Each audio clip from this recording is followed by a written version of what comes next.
திருக்கோயில் திருமங்கலக்குடி. சிவஸ்தலம் பெயர் திருமங்கலக்குடி. இறைவன் பெயர் பிராணநாதேஸ்வரர். இறைவி பெயர் மங்களநாயகி மங்களாம்பிகை. பதிகம் திருநாவுக்கரசர் 1, திருஞான சம்பந்தர் 1. கும்பகோணம் மயிலாடுதுறை சாலை வழியில் உள்ள ஆடுதுறை அடைந்து அங்கிருந்து திருப்பனந்தாள் செல்லும் சாலையில் சுமார் 2 கிலோமீட்டர் தொலைவில் திருமங்கலக்குடி சிவஸ்தலம் இருக்கிறது.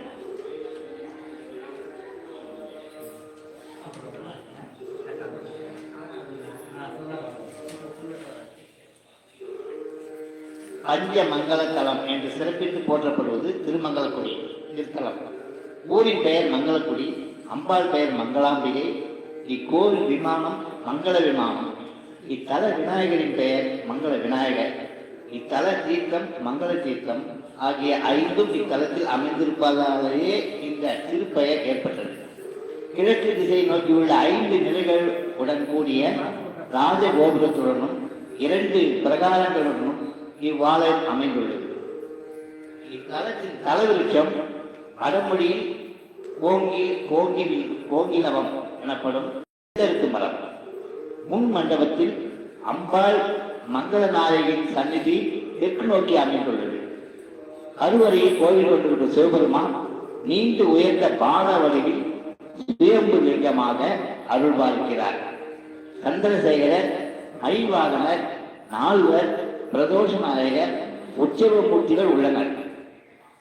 கோஷ்டத்தில் தட்சிணாமூர்த்தி, ரிஷபாருடர், பிரம்மா, துர்கைக்கு சந்நிதிகள் உள்ளன. உள் சுற்றில் விநாயகர், ஆறுமுகர், கஜலட்சுமி, பைரவர் சந்நிதிகள் நடராஜ சபையில் உள்ளன. 2 நடராஜ உற்சவ மூர்த்தங்கள் இங்கே காணப்படுவது சிறப்பு. ஒருவர் ஆணி திருமஞ்சன நாளிலும் மற்றொருவர் ஆருத்ரா தரிசன நாளிலும் திருவீதியில் உலா வருகின்றனர். இத்தலத்து இறைவழியை வழிபட திருமண தடை நீங்கும், மாங்கல்ய பலம் நீடிக்கும், ஆயுள், ஆரோக்கியம், ஐஸ்வர்யம் கிட்டும் என்பது பக்தர்களின் அனுபவம். கார்த்திகை மாதம் முதல் ஞாயிறு தொடங்கி தொடர்ந்து 12 ஞாயிற்றுக்கிழமைகள் தை சாதத்தை வெள்ளரிக்கையில் வைத்து சுவாமிக்கு நிவேதனம் செய்து அதை உண்ண நோய் குணமடைவதாக கூறப்படுகிறது. இவ்வாறு செய்து பிணிகள் விலகியோர் பலருண்டு. இத்தலத்தில் ஞாயிறு மதியம் உச்சிய கால பூஜையில் தைசாதம் பிரசாதமாக வெள்ளரிக்கையில் தரப்படுகிறது. ஞாயிற்றுக்கிழமைகளில் தைசாதம் அன்னதானம் செய்வதால் அஷ்டம சனி, 7 ஆண்டு சனி, ரசாபுத்தி தோஷம் ஆகியவை நிவர்த்தியாகும். மங்கள நாயகியின் திருக்கரத்தில் இருக்கும் மாங்கல்ய சரடு பெண்களுக்கு பிரசாதமாக தரப்படுகிறது. மங்களாம்பிகைக்கு 5 வெள்ளிக்கிழமைகள் அர்ச்சனை செய்து வழிபட்டால் மாங்கல்ய தோஷம், கலத்திர தோஷம் ஆகியவை நீங்க பெற்று தீர்க்க சுமங்கலி பிரார்த்தமும் விரைவில் விவாத பிரார்த்தமும் கிடைக்க அம்பாள் அருள் புரிவார். மேலும் இத்திருக்கோவில் உள்ள அகத்தீஸ்வரர் லிங்கத்திற்கு அமாவாசை தினத்தில் அபிஷேகம் செய்வதால் பூர்வ ஜென்ம தோஷம், புத்திருக்குள் சாபம் நிவர்த்தியாகும். சூரியன், திருமால், காளி, பிரம்மன், அகத்தியர் முதலானோர் இத்தலத்துக்கு வந்து இறைவனை வழிபட்டு பேறு பெற்றதாக தலபுராணம் கூறுகின்றது.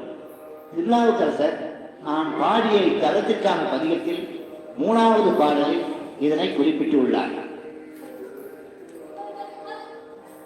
தல வரலாறு 11ஆம் நூற்றாண்டைச் சேர்ந்த 1ஆம் குலோத்துங்க சோழன் காலத்தில் அலைவாணர் என்பவர் அமைச்சராக இருந்தார். அவர் அரசனின் அனுமதி பெறாமல் வரிப்பணத்தை தான் வசிக்கும் திருமங்கலக்குடியில் சிவபெருமானுக்கு ஆலயம் எழுப்ப செலவிட்டார். இதை அறிந்த மன்னன் அவரை அழைக்க அமைச்சரோ மன்னனை காண அஞ்சி உயிர் நீத்தார். இறக்கும் போது அவர் தனது மனைவியிடம் நான் இறந்தவுடன் என் உடலை திருமங்கலக்குடிக்கு எடுத்து சென்று அங்கேயே அடக்கமும் செய்ய வேண்டும் என்று கேட்டுக்கொண்டார். அவ்வாறு அவரது இறந்த உடலை எடுத்து செல்லும் போது அமைச்சரின் மனைவி இறைவி மங்களாம்பிகையிடம் மாங்கல்ய பாக்கியம் அல்ல பிரார்த்தனை செய்தார். ஊர் எல்லையருகே வந்தது. உயிரற்ற மந்திரியின் உடல் மீண்டும் உயிர் பெற்று எழுந்தது. அனைவரும் திகைத்து போய் நிற்க அமைச்சர் தான் எழுப்பிய சிவபெருமான் ஆலயத்திற்கு சென்று பிராணனை கொடுத்த பிராணநாதா என்று போற்றி வழிபட்டார். அன்று முதல் பிராணனை கொடுத்ததால் இறைவன் அருள்மிகு பிராணநாதேஸ்வரர் என்றும், மந்திரியின் மனைவி மாங்கல்யம் பெற்றதால் இத்தல அம்பிகை மாங்கல்யம் கொடுத்த அருள்மிகு மங்களாம்பிகை என்றும் போற்றப்படுகின்றனர். அப்போது அமைச்சரின் மனைவி தங்களுக்கு ஆட்சி தந்த பிராணநாதர் மற்றும் மங்களாம்பிகையிடம் எங்களுக்கு வரம் அளித்தபடி இந்த ஆலயத்துக்கு வந்து வழிபடும் என் போன்ற மற்ற பெண்களுக்கும் மாங்கல்ய பாகியம் அருள வேண்டும் என்று வேண்ட அவ்வாறே அருளினர். அதன்படி மாங்கல்ய தோஷத்தையும் நீக்கி சுமங்கலி பிராப்தம் தந்தருளும் திருத்தலமாக திருமங்கலக்குடி விளங்குகிறது. நவகிரக தோஷங்களை நீக்கும் தலமாகவும் திருமங்கலக்குடி விளங்குகிறது. நவகிரக நாயகர்கள் இந்த தல இறைவனையும் இறைவியை வணங்கி தங்களது சாபம் நீங்கப்பட்டதாக புராண வரலாறு கூறுகிறது. காலவ முனிவர் என்பவர் தன் ஜாதகத்தை ஆராய்ந்து பார்த்தபோது தனக்கு தொழுநோய் வர இருப்பதை உணர்ந்தார். நவகிரகங்களை வழிபட்டால் அந்த நோயிலிருந்து விடுபடலாம் என்று உணர்ந்து நவகிரகங்களை நோக்கி கடும் தவம் மேற்கொண்டார்.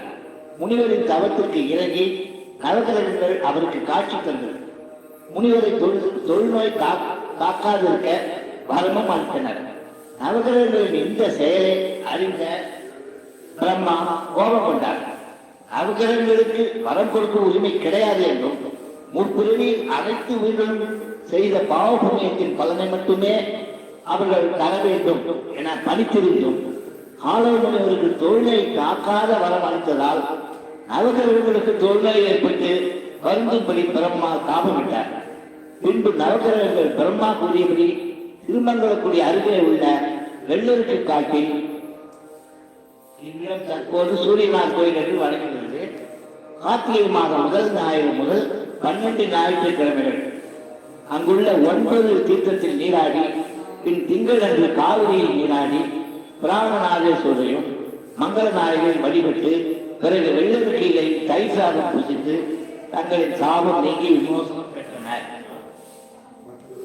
நவகிரகங்கள் தங்கள் பாவங்களை புண்ணிய தலத்தில் இறைவனை வழிபட்டு போக்கிக் கொண்டமையால் நவகிரக கோயில்களுக்கு தரிசனம் செய்ய செல்வோர் இத்தலத்தில் ஸ்ரீ பிராணநாதேஸ்வரரையும் இறைவி மங்களாம்பிகையும் முதலில் தரிசித்த பின்னரே சூரியனார் கோயில் சென்று வழிபட வேண்டும் என்பது நியதி.